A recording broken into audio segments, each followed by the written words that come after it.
निहारिका अपने स्कूल में बहुत अच्छे से पढ़ाई करती थी। वह हमेशा पढ़ाई में फर्स्ट आती थी। निहारिका अब 11वीं क्लास में आ चुकी थी। एक दिन स्कूल की ओर से सभी बच्चों को एक रोबोट बनाने की कंपनी में ले गए।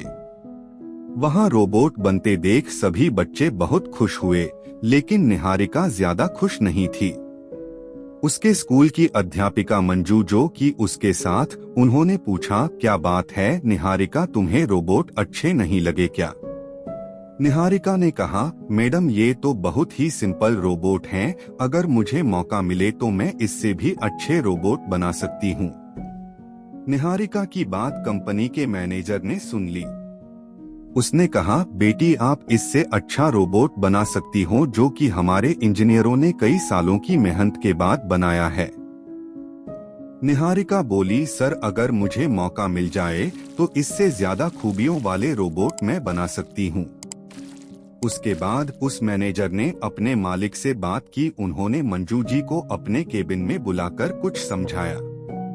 अगले दिन मंजू ने निहारिका को बुलाया और कहा, निहारिका तुम्हारी बातों से उस रोबोट कंपनी के मालिक बहुत खुश हुए हैं। उन्होंने रोबोट बनाने का सारा सामान भेजा है और कहा है कि तुम एक छोटा सा रोबोट बनाओ। निहारिका बहुत खुश होती है। अब वह स्कूल की लैब में एक छोटा सा रोबोट बनाने में जुट जाती है। अपनी मदद के लिए वह अपनी 2 सहेलियों को भी साथ में लगा लेती है। 2 महीने की कड़ी मेहनत के बाद निहारिका का रोबोट बनकर तैयार हो जाता है। निहारिका उसे स्कूल की प्रिंसिपल के सामने ले जाकर रख देती है। प्रिंसिपल और मंजू जी दोनों उस रोबोट से कुछ सवाल करती हैं, जिसका वह बखूबी जवाब दे देता है। निहारिका उससे कुछ काम करने को कहती है। वह सारे काम कर देता है। दोनों उसके रोबोट की प्रशंसा करती हैं। सच में ऐसा रोबोट उन्होंने पहली बार देखा था। अगले दिन रोबोट कंपनी के मालिक और उनके कुछ इंजीनियर स्कूल में रोबोट देखने आते हैं। जब वे रोबोट को टेस्ट करते हैं तो रोबोट उनके रोबोट से भी अच्छा प्रदर्शन करता है।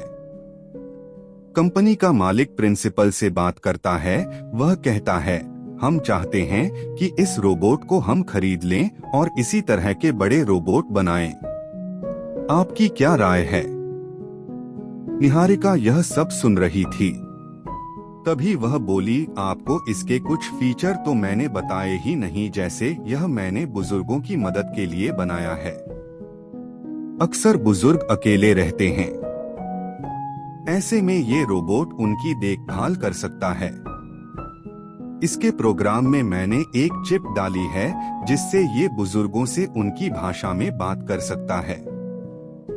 उनकी दवा उनको टाइम पर दे सकता है। उनके खाने पीने का ध्यान रख सकता है और खाली समय में उनके साथ खेल भी सकता है।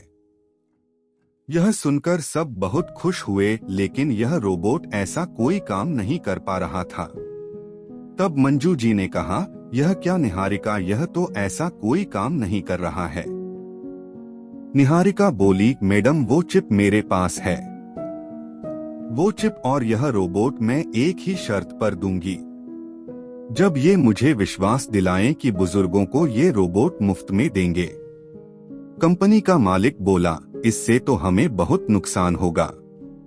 तब प्रिंसिपल ने कहा, ठीक है तो आप इस रोबोट को छोड़ दीजिए और अपने रोबोट बेचते रहिए, लेकिन जिस दिन किसी कंपनी ने हमारी शर्त मान ली आप बहुत पछताएंगे। कंपनी का मालिक मान गया। फिर निहारिका ने चिप बदलकर रोबोट से सारे काम करवाकर दिखा दिए। एग्रीमेंट साइन हो गया, जिसके मुताबिक स्कूल का स्टाफ और निहारिका ऐसे बुजुर्गों का पता लगाते जो अकेले रहते थे और उनके घर पर रोबोट भिजवाते थे। अब गांव-गांव और शहर-शहर में निहारिका के रोबोट बुजुर्गों की देखभाल करने लगे। कुछ ही दिनों बाद निहारिका को राष्ट्रपति जी की ओर से पुरस्कार प्राप्त हुआ।